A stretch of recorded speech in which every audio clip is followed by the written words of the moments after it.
Yeah, welcome back, my beautiful people.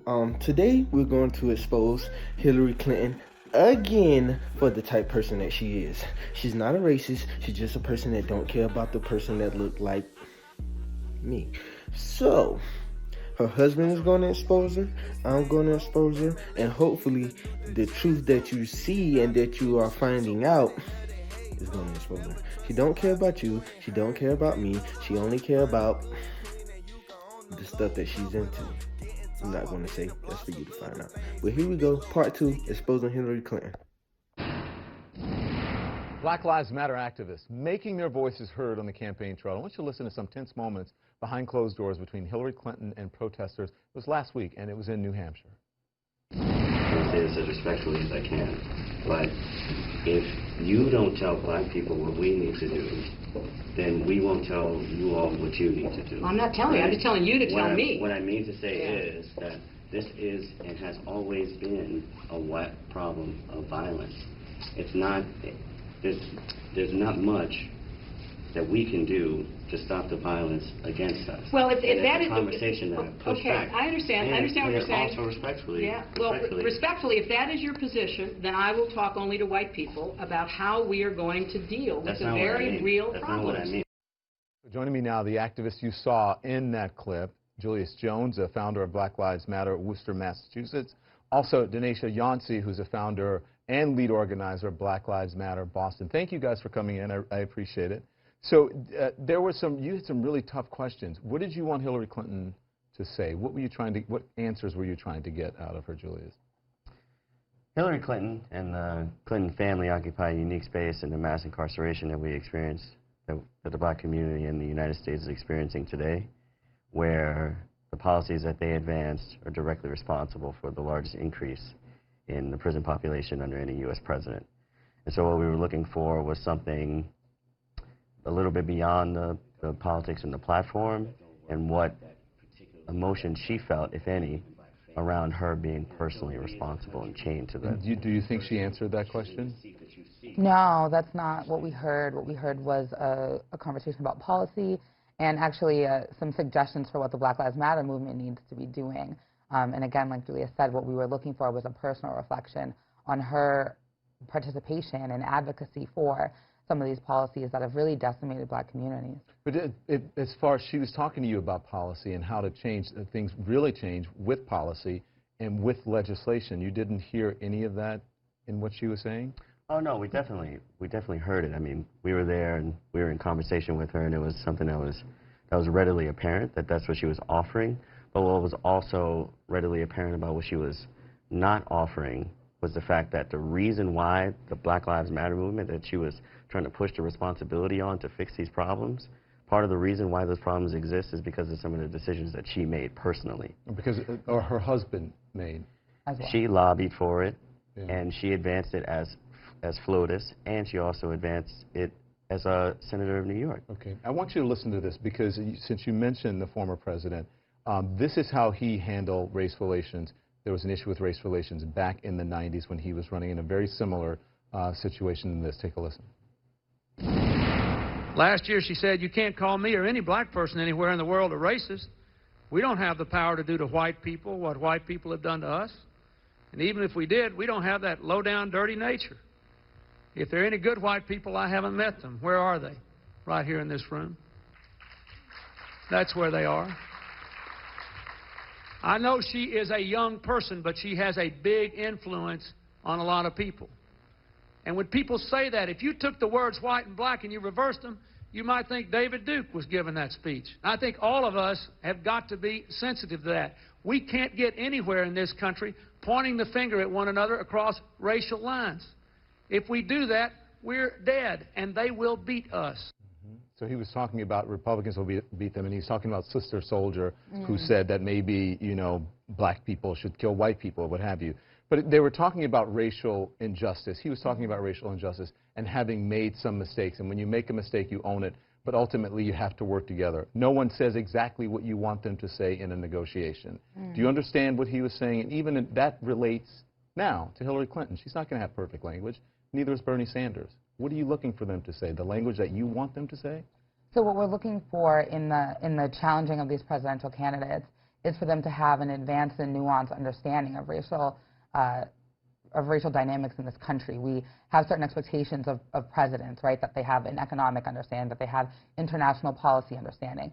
And I think that what we're saying is that any president of this country needs to have an advanced and nuanced understanding of racial dynamics.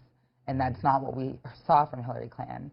Mm-hmm. And it's important to note that while he was saying that, he was also writing laws and passing legislation that directly translated into the breaking up of families by locking away people for extremely long amounts of time for extremely minor drug offenses, black people at much higher rates than their white counterparts, even though whites and blacks use drugs at the same rates. So during that, the Black Lives Matter organization asked for no media to be present during your talk with Clinton, but they filmed it. You didn't? Okay, go ahead, explain it. Because it was filmed and it was put out there. Why release the video? So we weren't ever asked anything about the media. So our plan was to go in and ask our questions in the public forum. When we arrived, we weren't able to do that. We were offered the opportunity to speak with her one-on-one, and we filmed it so that we would have this video, so that we would be able to publish. I think it's really important that the public see the presidential candidate's reactions to these types of questions. But we were never offered or asked about a media presence. So why do you think it's important for the public to see this? Because the United States needs to have a conversation, a deep conversation about how we treat each other, how Americans treat Americans, how white Americans treat black Americans, and the longer than the Clintons history of it. If you look at the way that drugs are persecuted in our society today, particularly with heroin today, there's a massive heroin epidemic in the United States, largely in rural United States, and it's affecting largely white kids. And there's all this conversation about treatment programs and ways that we can get our community back together. Yeah. If you rewind 40 years ago to the 60s and 70s, the way that they handled the heroin problem in the black community and the way that they handled the crack problem in the black community was very different. The way that they handled drunk driving with the white community. Republican candidates are talking about, Rand Paul is talking about that particular issue and the disparities in drug sentencing between whites and blacks. It's not coming from Democrats, from progressives. It's coming from the conservative side. Does that matter to you? What matters is the way that the United States conducted a war. But does that matter drugs. To you that it's not coming? It's a war on drugs that occurred on the black community. War on drugs doesn't actually exist. It's actually a war on drug users. But right? I understand what Except you're saying. when it comes to white drug users. But in the political process that we're having now, and you're interrupting or disrupting progressives, liberals, is that why you're doing it? Because conservatives are talking about an issue, at least one is talking about it in a way that progressives or liberals are not talking about it? We are disrupting the election process. I wouldn't even actually call it disrupting. I think we're participating in the election process. And just because we're not doing it in a way that is respectable or is part of process, I don't think invalidates the participation.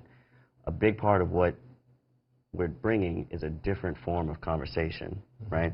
Because that's what exactly needs to happen. The United States does not have an accurate or good racial analysis. Hillary. Guys, we got to do our research on these people before we start letting them infiltrate our brain and let the media tell us who's right for us and who's not right for us.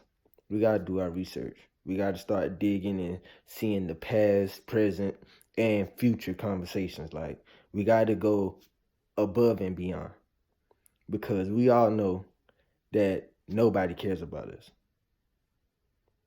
Halftime, we don't even care about us. It's all a game to them. I'm going to use this until I can't use it no more. They don't care about us. I don't care about what they say on TV. I don't care about what puppets they got on the news channel to try to curb their conversations to make it seem like it's for us. We can't listen to the media. We got to listen to the people that look like us. And halftime, we can't listen to them either, because they are the puppets also. Just because somebody don't have a platform on TV does not mean they're not telling the truth and they're not trying to help you. Please, just look these people up. Understand the connections that they have with other people. And that will show you who they really are. Period.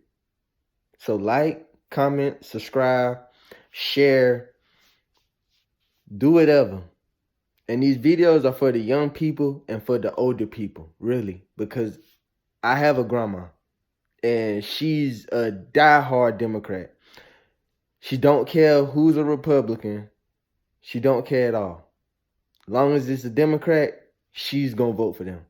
So, man, just do what you got to do. Do your research. Look these people up. Understand and see what they really about.